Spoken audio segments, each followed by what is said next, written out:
प्रार्थना के जरिए परमेश्वर को नीचे बुला लो। ऐसी प्रार्थना करो कि परमेश्वर खुद तुम्हारे पास आ जाए और तुमसे पूछे कि बेटा what do you want, you तू क्या चाहता कि मैं तेरे लिए करूं। है आपके अंदर इतनी आपकी प्रार्थना में ताकत? कभी सोचो चीज के बारे में, क्योंकि तुम जो लोग मांगते हो वो बुरी लालसा से मांगते हो। जो सच्चाई से मांगता है परमेश्वर झरोखे खोल देता है उसके लिए। हालेलुया। और इन्हीं के कारण परमेश्वर का प्रकोप आज्ञा न मानने वालों पर पड़ता है। देखा, कह रहा इन्हीं की वजह से परमेश्वर का प्रकोप आज्ञा न मानने वालों पर पड़ता है। जो वचन पढ़ रहे हैं, सब कुछ कर रहे हैं, लेकिन चल नहीं रहे उसके ऊपर। वही अपनी मस्ती में जीना, सुबह देर तक उठना। आजकल तो मैं भी थोड़ा लेट उठ रहा हूँ। मम्मी भी कह रही बहुत देर तक सोता रहता है। अब सोती है 1 बजे तो फिर आंख खुलती लेट है। क्या कर रहा है? दोबारा पढ़ेंगे। इन्हीं के कारण परमेश्वर का प्रकोप आज्ञा न मानने वालों पर पड़ता है। आज्ञा न मान, देखो यही चीज है। मैं क्या कहता स्टार्टिंग में, क्यों आप लोग प्रार्थना में आने के बावजूद भी आप परेशानी में, टेंशन में है, बीमारियों में है, दिक्कत में है, घर का कलेश, कर्जा, क्यों है ये सब? क्योंकि यहाँ पे ऊपर कह रहा परमेश्वर का वचन, इसलिए अपने अंगों को मार डालो जो पृथ्वी पर है, अर्थात व्यभिचार, अशुद्धता, दुष्कामना, बुरी लालसा और लोभ को, जो मूर्ति पूजा के बराबर है। इंसान इनमें से कुछ ना कुछ अपने अंदर लिए बैठा है, तभी आप आज पूरी रीति से आजाद नहीं है ऐसा? कहीं ना कहीं कुछ ना कुछ है जो आप पूरी रीति से आजाद नहीं है अभी। और तुम भी जब इन बुराइयों में जीवन बिताते थे तो इन्हीं के अनुसार चलते थे। हाँ, कह रहा, और जब तुम भी जब इन बुराइयों में जीवन बिताते थे तो इन्हीं के अनुसार चलते थे। ये पहले बता रहा है, ये पहले का जीवन था कि जब आप मसीह को नहीं मानते थे तब आप ये सब करते थे। क्या क्या? अर्थात व्यभिचार, अशुद्धता, दुष्कामना, बुरी लालसा और लोभ। ये पहले था आपके अंदर। जब मसीह का वचन आपके अंदर आया तो क्या आपने व्यभिचार, अशुद्धता, दुष्कामना, बुरी लालसा और लोभ, क्या ये सब किया? क्यों? क्योंकि आपने परमेश्वर के वचन को पढ़ा है ना। आज हम जाते हैं बहुतों के घरों में, तो अब अभी जैसे दिवाली आई थी तो बहुत से लोगों ने नहीं लगाई, क्योंकि उनके अंदर क्या था? परमेश्वर का ज्ञान था, भय था उनका। क्योंकि परमेश्वर का वचन कहता है हमें उनके जैसे काम भी नहीं करने। हालेलुया। कहता है हमें उनके जैसे काम भी नहीं करने। कल हम एक जगह प्रार्थना के लिए गए, मैंने आपको जैसे बताया था कि उनकी बेटी कहने लगी कि पापा यहाँ तो सब लड़ियां लगी हुई हैं, पोती कहने लगी यहाँ तो लड़ियां लगी हुई है।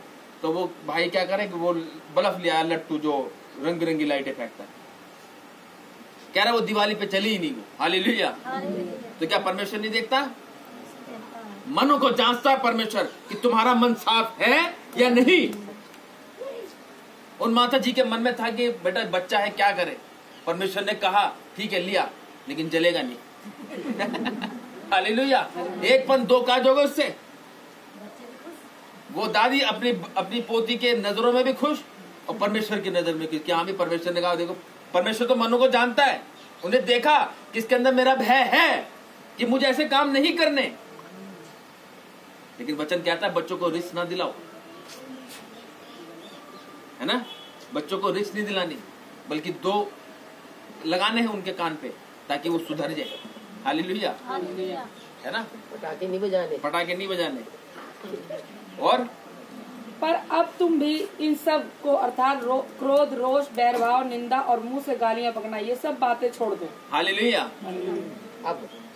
अब कब? जब मसीह में है अब। लेकिन आज लोग, मैं देखता हूँ गालियां तो ऐसे हैं, बस मैं कह रहा हूँ वो उन्होंने तो आदमियों को पीछे कर रखा, लेडीजों ने ऐसे ऐसी गालियां बकती हैं, और गालियां भी ऐसी, मैं कह रहा हूँ कान के पर्दे फट जाए। कौन कौन देता गालियां? लेडीजों में से कौन कौन गालियां देता है? हाथ उठाओ। गाली कौन कौन देता है? हाथ खड़ा करेंगे। झूठ मत बोलना, परमेश्वर के उसमें बैठे हो स्थान में, हाथ उठा दो। कोई नहीं देता गाली? कोई नहीं देता। बहुत बढ़िया। बहुत अच्छी बात है अगर कोई गाली नहीं देता। अगर कोई गाली देता है, लेकिन आवाज आ रही कानों में, लोग कुछ लोग मनों में बोल रहे हैं, कैसे बोले हम खड़े होके। वचन कहता है अंगीकार कर तब तेरा उद्धार होगा,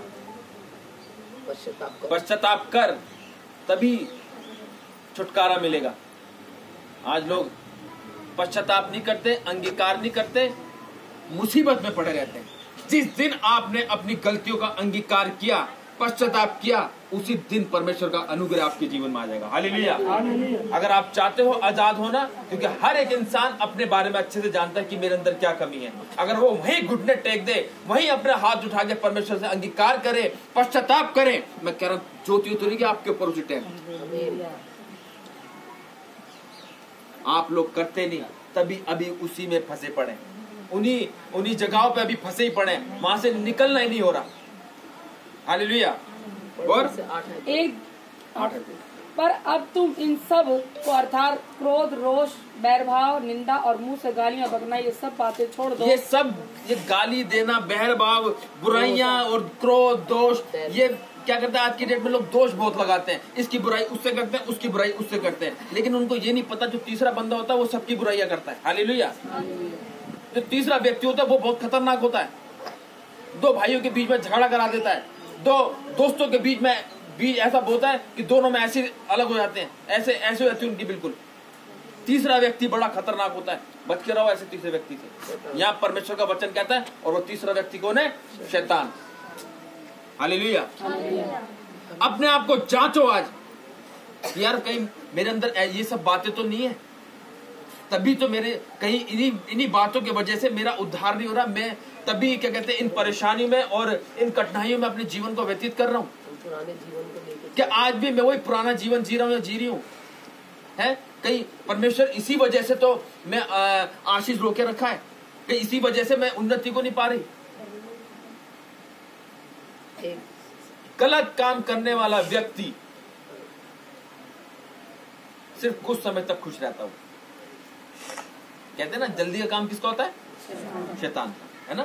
शैतान का होता है ना। वो जल्दी में हबड़ तबड़ी में क्या कहते हैं, वो गलत काम करते हैं, लेकिन अंत में उसका फल क्या होता है? बहुत बुरा होता है। वो ना चाहकर भी फिर परमेश्वर कहता है बेटा फिर मांग ले तो कितनी प्रार्थना क्यों ना कर ले, तो घूम जा, पूरा इंडिया घूम जा, देश घूम ले, फिर तेरा उद्धार और छुटकारा कहीं होगा। क्योंकि परमेश्वर के पास लोग तब आते हैं जब पूरा हिंदुस्तान घूम लेते हैं, लास्ट में परमेश्वर के पास आते हैं। आज अपने आप को जांचो कि